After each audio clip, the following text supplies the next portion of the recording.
दोस्तों, business idea channel में आपका स्वागत है। मैंने आप लोगों से कहा था कि मैं लिक्विड डिटर्जेंट का पूरा सीरीज चलाऊंगा और उसमें आपको बताऊंगा मैं कि किस किस रॉ मटेरियल का क्या क्या काम होता है।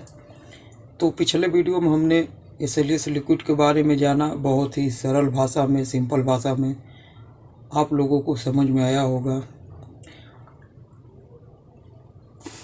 इस वीडियो में हम बात करेंगे कास्टिक सोडा के बारे में।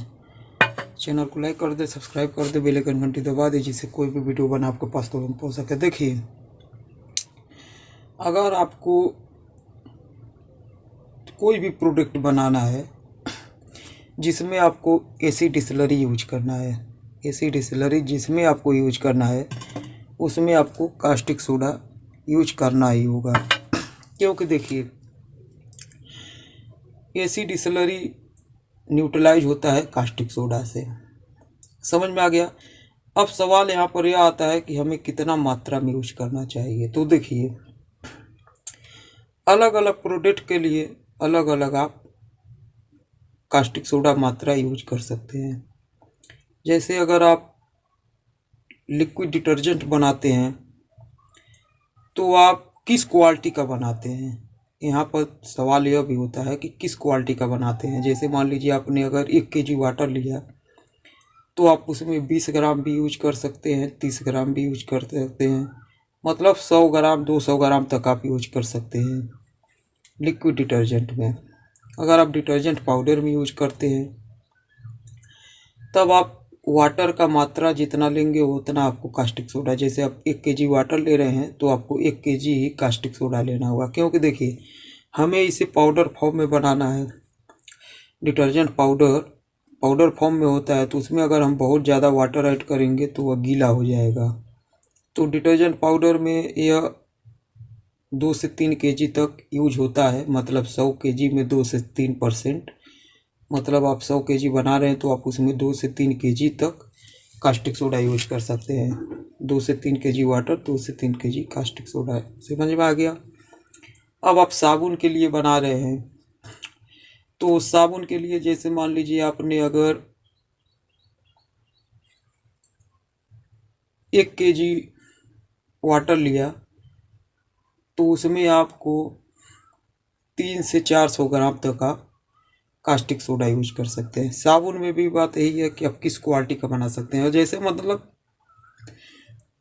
समझ लीजिए 3%, अगर 100 ग्राम आप कास्टिक सोडा ले रहे हैं तो आप उसमें 300 ग्राम 400 ग्राम तक आप वाटर ऐड करेंगे। देखिए, एसी डिस्टिलरी बढ़िया से न्यूट्रलाइज करने के लिए तो फार्मूला यही है, मैं अपने एक्सपीरियंस आपको बता रहा हूँ कि आप अगर 100 ग्राम कास्टिक सोडा लिए हैं उसमें आपको 300 ग्राम वाटर मिलाना है और उसमें आप 2 से 200 ग्राम 100 ग्राम तक आप एसी डिस्टिलरी भी मिला सकते हैं। आपको जिस भी समझ लीजिए प्रोडक्ट के लिए चाहिए। समझ में आ गया। तो यहाँ पर देखिए, हम लेंगे थोड़ा मात्रा में कास्टिक सोडा और अब हम इसमें ऐड करेंगे वाटर। अगर आप फ्लोर क्लीनर के लिए बना रहे हैं तो उसका फार्मूला कुछ और होता है। जैसे आप जो भी प्रोडक्ट बनाएंगे उसी हिसाब से आपको कास्टिक सोडा ऐड करना है। समझ में आ गया। आप लिक्विड डिटर्जेंट बना रहे हैं, किस क्वालिटी का बना रहे हैं उसमें यह भी बात होता है कि आप एसी डिस्टिलरी कितना यूज कर रहे हैं, उसी हिसाब से आपको कास्टिक सोडा भी यूज करना है। जैसे मान लीजिए आप अगर बहुत हाई क्वालिटी का बना रहे हैं तो उसमें आप ज़्यादा कास्टिक सोडा यूज कर सकते हैं। अगर आप लो क्वालिटी का बना रहे हैं तो उसमें आप कम कास्टिक सोडा यूज कर सकते हैं। क्योंकि एसी डिस्टिलरी अगर कम मात्रा में यूज है, कास्टिक सोडा आप ज़्यादा मात्रा में यूज करेंगे तो आपका लिक्विड फट जाएगा, ख़राब हो जाएगा। तो अब आप लोगों को समझ में तो आ गया होगा। अगर जो कुछ नहीं समझ में आया है वो आप कमेंट में ज़रूर पूछिएगा, मैं आपको रिप्लाई ज़रूर दूंगा। अब देखिए, कास्टिक सोडा का लाई हमें कैसे बनाना है। कास्टिक सोडा का जब भी आप लाई बनाएं, सबसे पहले तो हाथों में ग्लव्स, मुंह पर मास्क और जहां तक हो सके आप आँख में चश्मा ज़रूर लगा लीजिए। क्योंकि यह जो मैं इस तरीके से मिला रहा हूँ यह बहुत ही हानिकारक हो सकता है आपके लिए। क्योंकि देखिए हम लोग तो हैं, मैं हूँ, तो हम हमेशा इसका यूज करते हैं। मतलब हर दिन आप लोगों के लिए वीडियो भी बनाता हूँ।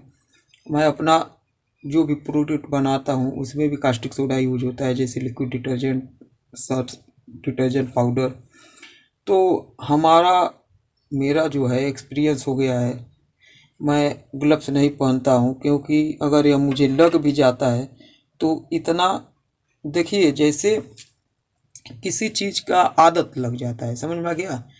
अब आप अगर इस थोड़ा सा भी छींटा अगर आपके लग गया इसका, तो आपको नुकसान भी कर सकता है। लेकिन मेरा देखिए, अगर मैं इसमें, देखिए अगर उंगली मैं इसमें डाल दूँगा, देखिए मुझे लग गया, यह देखिए चिकनाहट हो रहा है, लेकिन यह मुझे अब बहुत ज़्यादा नुकसान नहीं करेगा, क्योंकि यह सब हमारा मेरा रोज़ का काम है। लेकिन आप अपने सावधानी के लिए, अब देखिए मैंने स्किन पर लगाया, अपने हाथ में लगाया, मुझे नहीं कुछ होगा। लेकिन जो लोग इसे पहली बार यूज कर रहे हैं वो अगर अपने हाथ में लगा देंगे तो उनको बहुत ज़्यादा नुकसान भी कर सकता है यह। तो इसी तरीके से आप कास्टिक सोडा का यूज करने से पहले अपना सुरक्षा करें, क्योंकि यह थोड़ा बहुत ज़्यादा खतरनाक प्रोडक्ट होता है। अभी यह इतना ज़्यादा हीट है, और अब आपको इसे क्या करना है, 5 से 6 घंटे के लिए ठंडा होने के लिए ज़रूर रख देना है। क्योंकि आप गर्म में अगर कोई भी इसका प्रोडक्ट बनाएंगे तो हो सकता है कि फट भी जाए, समझ में आ गया। तो इसीलिए आप सबसे पहले आप जो भी प्रोडक्ट बनाएंगे उसी हिसाब से आपको कास्टिक सोडा और वाटर यूज करना है, और उसके बाद उसे 4 से 5 घंटे के लिए बढ़िया से ठंडा होने के लिए रख दें, और उसके बाद ही आप वो प्रोडक्ट बनाएं, इस लाई का यूज करें। अब यहाँ पर देखिए मैंने कास्टिक सोडा का लाई बना लिया है। अब हम इसमें ऐड करेंगे एसिड डिसलरी। एसिड डिसलरी को न्यूट्रलाइज हम करेंगे। तो देखिए अगर आप कास्टिक सोडा और एसिड डिसलरी को न्यूट्रलाइज कर रहे हैं तो आपको एक बैग इसमें नहीं डाल देना है, आपको थोड़ा थोड़ा करके इसमें ऐड करना है एसिड डिसलरी। देखिए इस तरीके से, देख पा रहे हैं आप, इस तरीके से आपको ऐड करना है। यहाँ पर मैंने कोई भी वेट नहीं किया है, अपने अंदाज से बना रहा हूँ। लेकिन आप जब कोई भी प्रोडक्ट बनाएंगे तो इसी हिसाब से आपको ऐड करना है। देखिए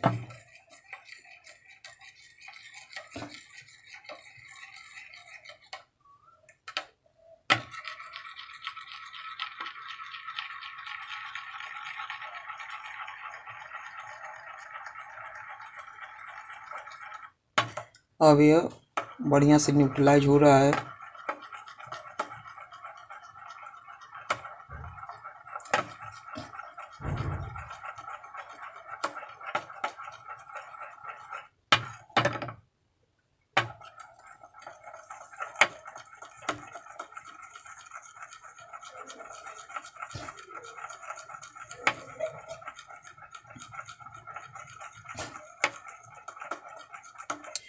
देखिए यह एसिड डिसलरी अब इससे न्यूट्रलाइज हो गया बढ़िया से। जब आप इसे 1 से 2 घंटे के लिए रखेंगे तो यह एकदम बढ़िया से हो जाएगा ट्रांसपेरेंट, समझ में आ गया।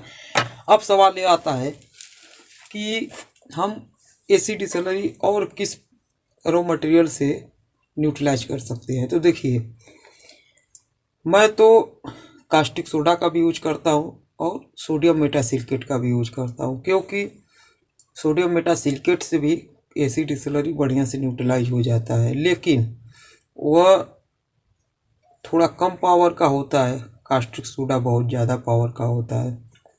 तो आप अगर लिक्विड डिटर्जेंट बना रहे हैं तो आप यूज तो कर सकते हैं सोडियम मेटासिलिकेट का भी, लेकिन उसका पावर थोड़ा कम है। हाँ, उसका पावर अगर आपको बढ़ाना है तो उसमें आपको एसिड डिसलरी मात्रा ज़्यादा बढ़ाना होगा। देखिए सोडियम मेटासिलिकेट से जल्दी एसिड डिसलरी नहीं फटता है, लेकिन कास्टिक सोडा से अगर आप थोड़ा सा भी कम बेसी किए इसका तो यह फट जाएगा। तो यही सब आपको जानकारी देना था। मैं आपको बहुत ज़्यादा थ्योरी वाला बात नहीं बताऊंगा कि इसका है ए है ओ है, इसका मतलब नहीं है। आपको सादा सिंपल भाषा में, अगर आप कहीं भी जाते हैं कास्टिक सोडा लेने तो आप बस दुकानदार से कह देंगे कास्टिक सोडा मुझे चाहिए, 60 से 70 रुपये केजी का आपको मिल जाएगा। इसका रेट भी थोड़ा अप डाउन होता है, कहीं कहीं पर ज़्यादा होता है, कहीं पर कम होता है, तो आप अपने हिसाब से देख लीजिए। समझ में आ गया? सीधा सीधा बात यही है कि अगर हमें एसिड डिसलरी किसी भी प्रोडक्ट में अगर हम यूज करते हैं तो एसिड डिसलरी को न्यूट्रलाइज करने के लिए हमें कास्टिक सोडा का यूज करना होगा। और अगर कास्टिक सोडा का आप यूज नहीं करेंगे तो आपको सोडियम मेटासिलिकेट का यूज करना होगा। बस यही आपको सादा सिंपल भाषा में जानकारी होना चाहिए कि हमें एसिड डिसलरी को न्यूट्रलाइज करने के लिए कास्टिक सोडा या सोडियम मेटासिलिकेट का यूज करना है। समझ में आ गया? वीडियो पसंद आया हो तो चैनल को लाइक कर दें, सब्सक्राइब कर दें, बेल आइकन घंटी दबा दें, जिससे कोई भी वीडियो बना आपको पास तुरंत पहुंच सके। वीडियो देखने के लिए धन्यवाद, नमस्कार।